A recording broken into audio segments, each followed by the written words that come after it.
Hello, my name is Hayden Yeater, and this is my props workshop. So props are very prominent in film and TV. They can make up an entire scene or an entire film. So I do think amateur filmmakers kind of look past props a bit, but in the professional industry, props are used a lot and they are very prominent in scenes and films.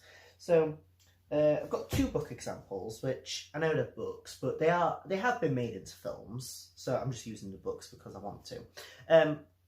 So in Hunger Games, the main prop is the Mockingjay symbol, and the Mockingjay symbol is extremely prominent in the films and the books because it's the pin that Katniss wears on her outfit all the time, and she wears this in every book, every film, and it becomes the symbol of the Revolution. Katniss Everdeen is the Mockingjay, and it is the symbol of hope, and it is the symbol of a new future that Katniss and the rebels inevitably bring for the universe.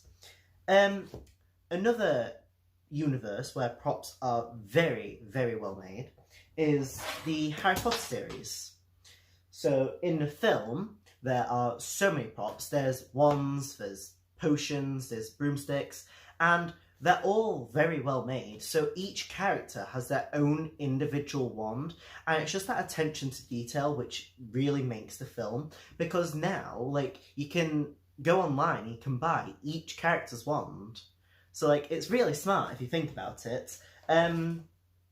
One prop that I will talk about at the moment is just a cup of coffee, because it's very simple, I know, but it's also very natural.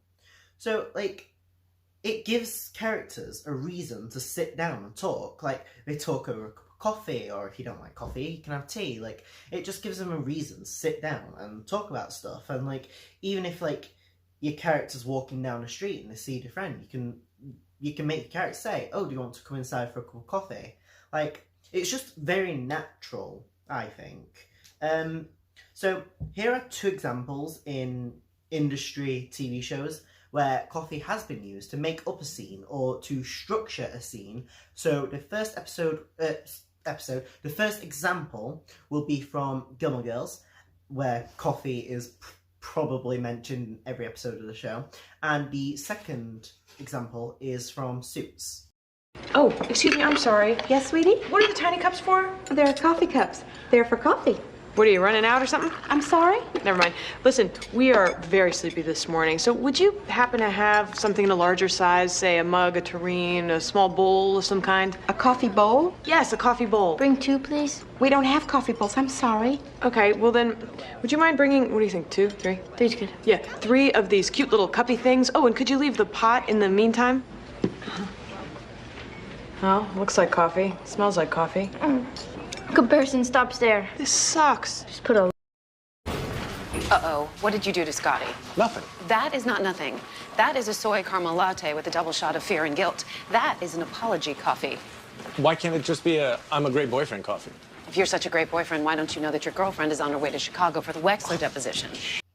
So, that was quite a common prop for filmmakers to use, but I do stand by what I said. I think a cup of coffee can make an amazing scene if the filmmaker uses the prop correctly.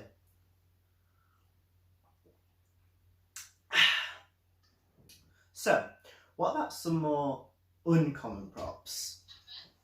This is a cassette tape player.